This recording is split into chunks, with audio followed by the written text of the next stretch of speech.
hip-hop is the most important genre in existence. Drake had the potential and the ability to have one of the best discographies. The most influential rapper is Miss Lauryn Hill.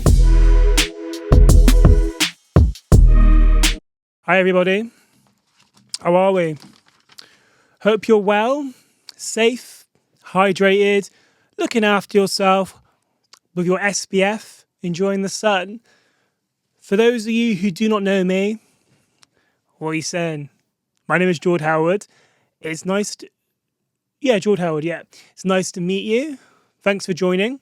And for those of you who do know me, what are you saying? You right? You miss me? Well, I'm here. I'm here and I'm ready to mingle. So guys, today I want to have a conversation about US and UK rap. US versus UK rap. There's been a lot of discourse and a lot of conversation recently about which one has more prominence, which one's more important, and which one, I guess, stands the test of time, basically, you know? And I think it's really important to reflect and appreciate what they both contribute to the culture, because even though they are distinctively different, there are a lot of like similarities and there's a lot of like common ground, you know? And I think they help each other. I will say that I think they help each other. I think so from my understanding, this has all started because of something that Skepta did. Skepta bouncing back and forth with, and I mean no shade to I actually know who the other guy, well no, so that's not true. I know who the other guy is, but I couldn't tell you what he does. What's this brother's name? Joyner Summer. Yeah, Joyner Lucas. But I'm not going down that approach. I just want to talk about what I know and what I appreciate and what I listen to and go from there. But yeah, I mean, if I roll it back here, hip hop emerged in the United States, right, in the Bronx in the 1970s, right, you know, in a very like deprived area of New York, was and continues to be a deprived area of New York, right?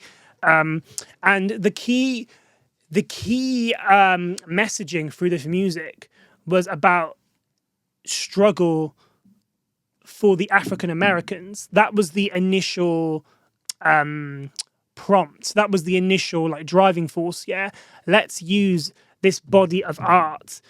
Let's use this lived experience and to turn it into art and to make it something bigger. You know, and it's done its big one because hip hop is, as a hip hop stan, yeah, hip hop is the most important genre in existence. I think it's the most influential genre in existence. Obviously, like, and I mean that not as a biased person, because I love pop, love R&B. You know, I like to put my toes in maximum waters, sorry. You know, so it's not one of them ones where I'm being biased. But yeah, hip hop is the most influential genre on the planet. Hip hop is the most influential genre of all time, you know? But I think the emergence of this genre started in New York. So whether you bat on the UK side or the US side, you have to appreciate and acknowledge that if the US didn't start hip hop, we don't know where it would have taken. We don't know if it would have had the same influence. And I think for a really long time, hip hop in the UK was seen as very underground. Hip hop and rap in the UK was seen as very like non-mainstream, you know, non-global. I think it was quite taboo. And it's only really become like a really big deal in the last 10 years. You know, it was always like a real like shock to see like a UK artist do bits outside of the UK. And when I say UK, I mean UK rap, hip hop or drill artist, you know? It was very much like, okay, you've dominated UK land and that's it. But things are changing. UK rap is the best it's ever been, you know? UK rap is the best it's ever been. But yeah, okay, so let's go through it. So what I'll do is, I think I'll give my conclusion on what I think is better at the end, and then we'll go from there. But I'm just going to like batter back and forth with my opinions on either side. Some examples, some stuff. Let's keep it moving.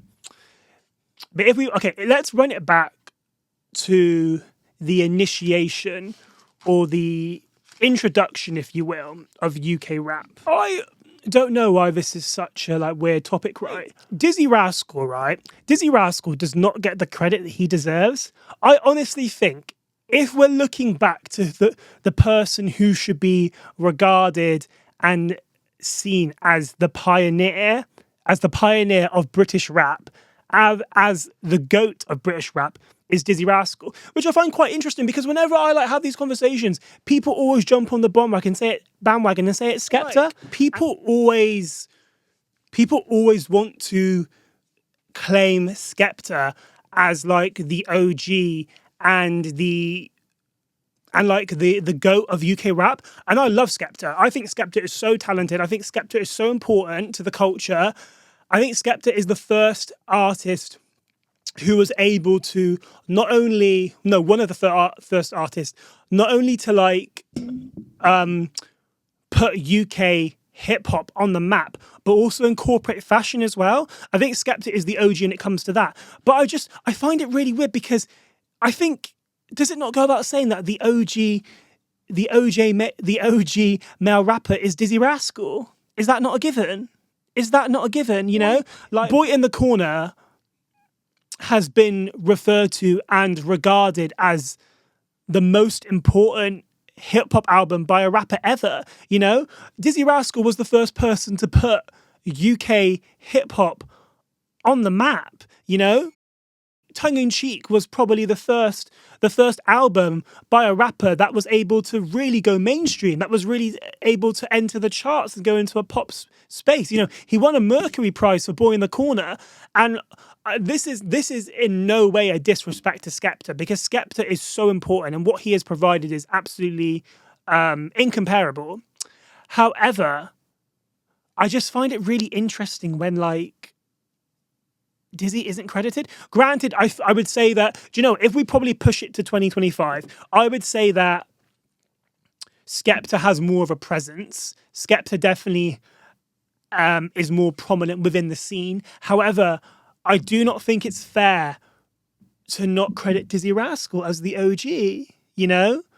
I don't know what level we'd be at or what position the UK would be at with UK rap and hip hop and grime outside of the UK space if it wasn't for Dizzie Rascal. Personally, you know, I think it contributed to helping people like Stormzy, you know, AJ like, Dave, like Central C. But yeah, no, so I think that's really interesting.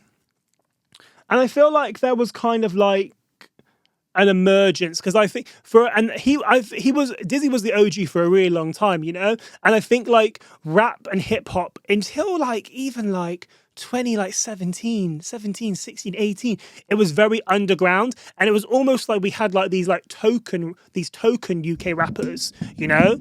And then like there was like a new there was a wave, you know, there was a wave of incredible like UK rappers that all came like in a quite small time period of each other, you know. We're talking Santan Dave with Psychodrama, AJ Tracey with AJ Tracey, Stormzy, Lil Simz, Lol Kana, and if we want to roll it back probably a little bit, probably Rizzle Kicks. Rizzle Kicks, I think, are very important to think about when it comes to the rap culture in the UK. I don't think anyone... I saw a really interesting interview with Jordan Stevens, yeah?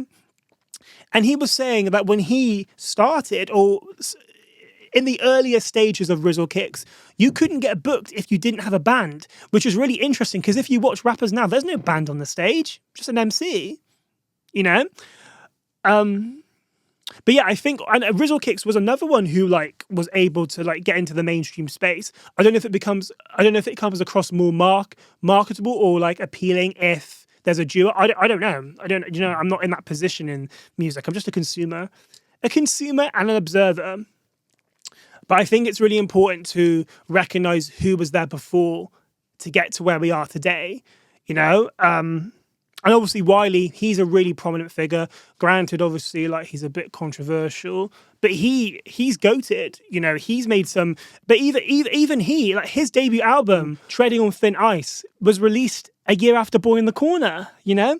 I am like a Dizzy stan until the end of time because that man does not get enough credit.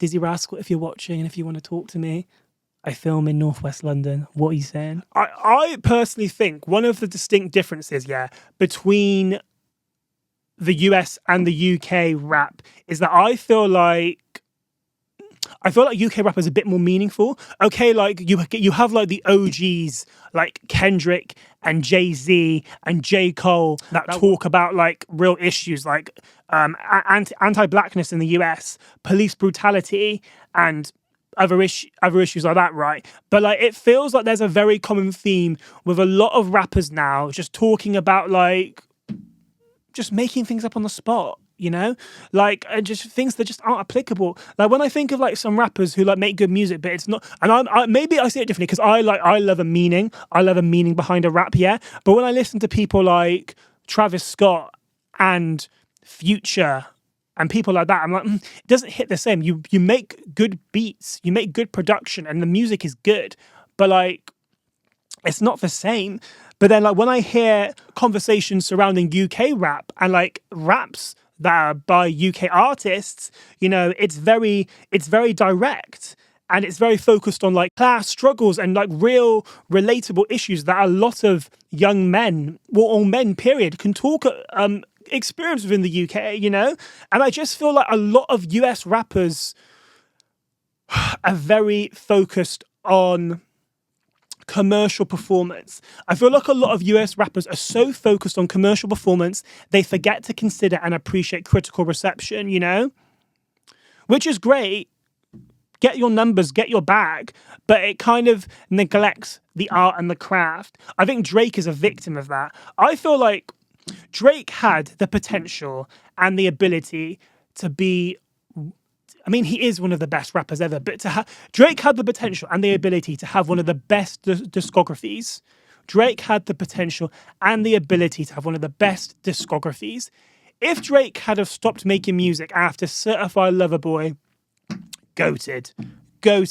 We're talking Thank Me Later, Take Care, Nothing Was the Same, Views, Scorpion, and Certified Lover Boy. That is six really, really strong albums, 6 strong contenders. I actually think Drake would be, I mean, he is in GOAT category, but Drake would be like in top-notch placement at that point if he had stopped. But his new music doesn't hit, and anyone who says it does is a liar, you know? But then like, I don't know, I honestly think the only American rapper, the only American artist yet who has had a consistent high level of albums back to back is Kendrick Lamar. You know? Like Kendrick is the only rapper who I can think of where I think, okay, banger. Because I love J. Cole. I actually think I probably prefer J. Cole's music to Kendrick's. However, J. Cole did that KOD album and it just wasn't it. And then if we look at, okay, and then say if we break it down, right, because they are perceived as the top 3, right? Kendrick, J. Cole, and Drake. If we look at their like top albums each, right? So Drake's best album is Take Care. You know, I remember the first time I heard that album, yeah, and I thought, yo, like this is dope. Like this is like imagine having an album, right, with Headlines, Marvin's Room, The Moto, Crew Love, Cameras, Doing It Wrong, Make Me Proud, Over My Dead Body, Goated. But I feel sorry for Drake in a way because like Take Care was such a good album, it was never going to get better. Like you were never going to like get better than Take Care, you know, because it's such a strong contender. And same with J. Cole. J. Cole's best album is Forest Hills, you know, like easily. Wet Dreams and Role Models on one album. It's, you know, it's gotten to a point where like certain songs like that have become like rap royalty, you know? And I think that's really interesting when you can compare it to the UK, because it makes me think, okay, like if I think of like, if I think of songs from like US rappers that are like credited as like goated, I think, okay, like Money Trees, like Bitch Don't Kill My Vibe, Humble, Headlines, No Role Models, Wet Dreams. And then if we go to the UK, right, it's very much Sprinter, Doja, Bonkers, Labrador Grove, Location, Talking the Hardest is a goated song, you know? And then when you compare it, it's like, okay, cool. Which one, like, hits the most? And I feel like it's UK, you know? I feel like UK rap is a lot more raw and a lot more direct. I think, though, when we look at it from a global perspective, naturally, as a US rapper, as a US artist, you have accessibility to probably respectfully a bigger label with more money, which enables more promotion. Like, inevitably, you have more opportunity, right? And that's why sometimes I feel like it isn't fair to.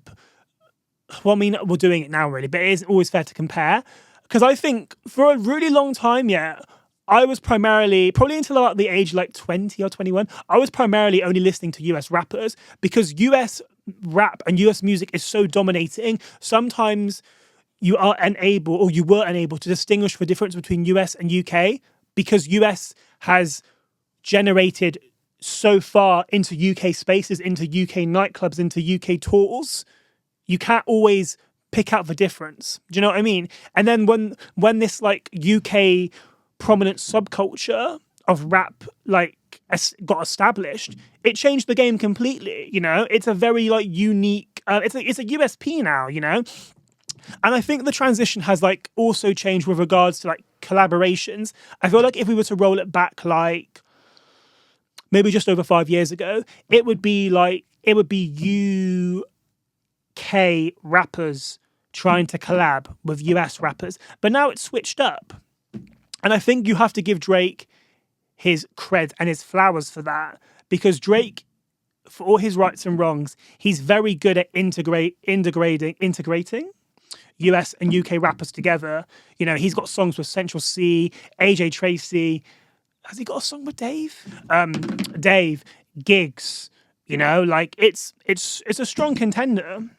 And then also, I think another interesting thing to point out and to recognize is, okay, if like, because I love watching interviews for rappers, right? And I think to myself, okay, who do people credit? Who do people credit as their influence? Because every rapper has an influence from somewhere, somehow, right? And I'm a bit annoyed at myself because the person who has been credited the most, I didn't actually find out their influence. So if anyone knows their influence, let me know. But like, when you run it back a bit, the most influential rapper is Miss Lauryn Hill.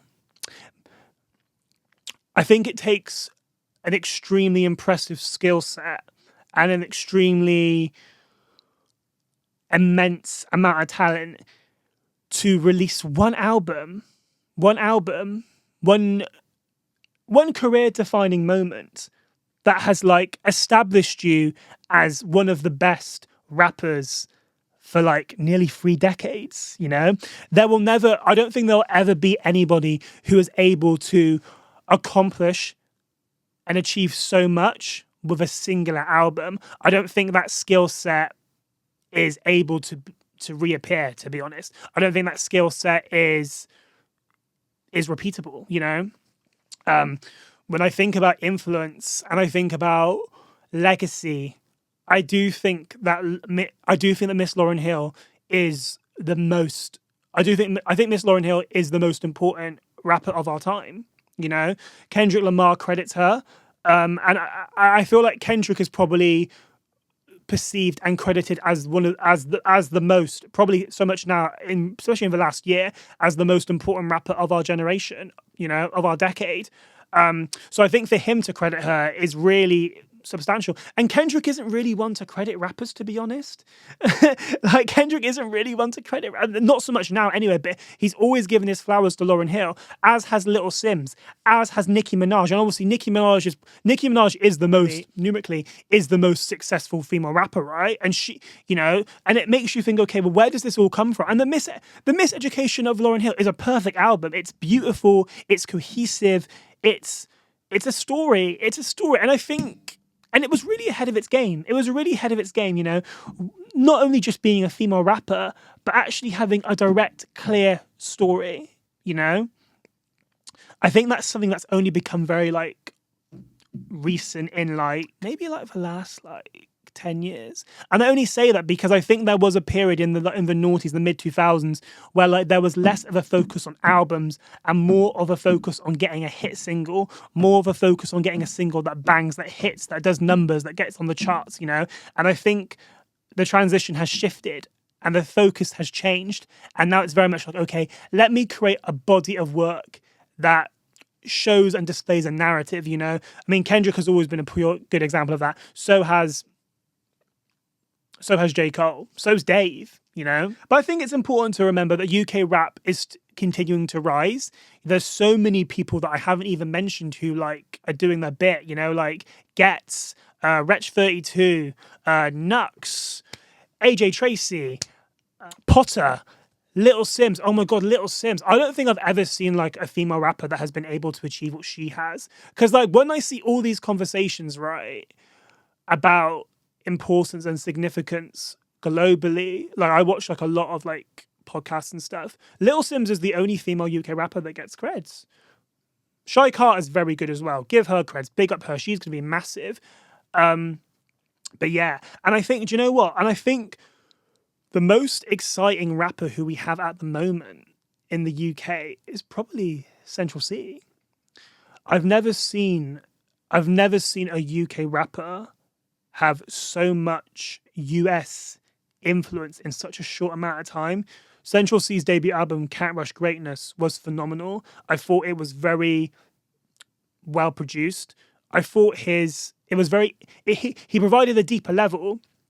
He even said on the album, he's like, I need to go hard. Like, you know, I need to prove my space. It's interesting because a lot of critics didn't like it. I personally wasn't like that heavy on the Central C bandwagon prior. I've listened to his mixtapes. I think they're cool. He's got some really good songs in them. Like, you know, like he's a very talented man. But I just thought, in my opinion, that Can't Rush Greatness was golden. I thought it was so good. It's on repeat now. It came out in January? And we're basically in August.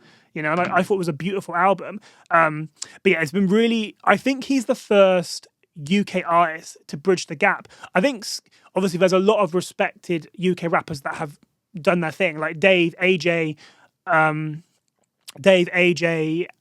Skepta are the ones that come to mind. You know, Skepta's obviously Skepta's been co-signed by a lot of US artists. But I just think when we think of like levels of success numerically, and even like, just critically, like Sench's in conversations. You know, he's a trailblazer. Whether you like him or not, you have to acknowledge what he's achieved for the culture. You know, he's a very talented man. And I wasn't on the Central C bandwagon for a long time. I was like, I don't really get it, to be honest. It doesn't really make sense to me. But now I'm like, do you know what? Fair.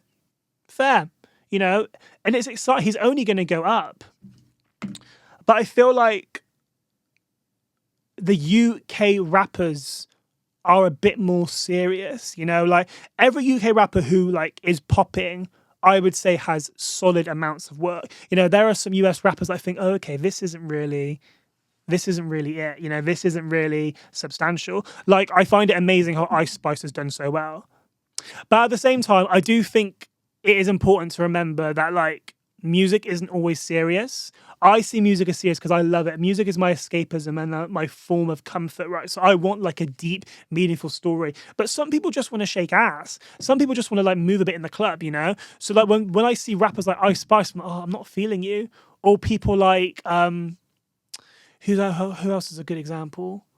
Oh God, what's that rapper called that everyone likes and I really can't stand him? Or like rappers like Lil Pump. I'm like, sorry, you okay? Another obviously important mention is Kanye West. Kanye West is also very important. I think he had more of a contribution when it came to production as well, because I believe he was, prior to really being established as a rapper, he did a lot of production for Jay-Z. I think he's credited quite a lot on Jay-Z's best album, in my opinion, The Blueprint. Yeah, and I think Kanye has done a lot for the culture. I don't think he has had a very good album, in my opinion, since Donda. People don't really like Donda, but I thought Donda was okay. I'd be intrigued to see Kanye West do some mix and match with UK artists. I think it's really important to remember when I have this conversation that obviously I do not know every single rapper or every single fact. It's just my interpretation, just having a bit of fun, right?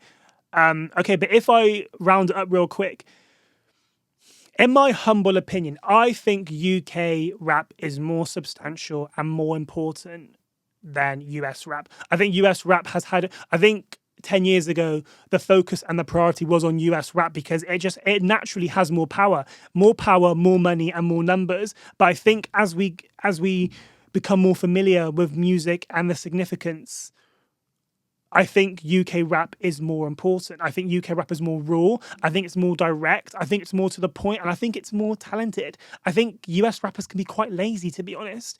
Obviously, there's some amazing rappers. Like I love Kendrick Lamar. I love J. Cole. I like Travis Scott. I think he's cool. I think Nicki Minaj is Nicki Minaj is cool. Love Lauryn Hill. Lauryn Hill, the GOAT, the OG, the most important rapper alive. So they're doing, and I think, and naturally, I do think a lot of these UK artists who are popping did get it from the US ones, you know, because that's where the space is most dominated. But I would say that UK takes my win, personally. That's just my opinion.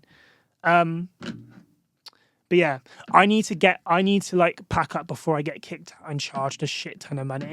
So yeah, I just really think rap overall is so important to the culture. As a black person, I feel like the relatability of the content really strikes me. It really does something to me, you know. And I think I'm so excited to see where UK rap goes, and I'm excited to see where US rap goes. There are a lot of talented US rappers, you know. I just feel like the UK has finally is no longer underground and is finally having an authentic standpoint, to the point that like US artists are co-signing them and they're doing their big one. And I'm here for it. I'm so here for it. Okay, my camera's gonna die. So yeah, thank you so much for watching. I hope you enjoyed the conversation. If you did, please like, share, comment, and subscribe. And if not, fair. Thanks for making it this far anyway. My name's Jord Howard. This is the Winning Side Podcast, US versus UK Rap Edition, and I will see you very soon.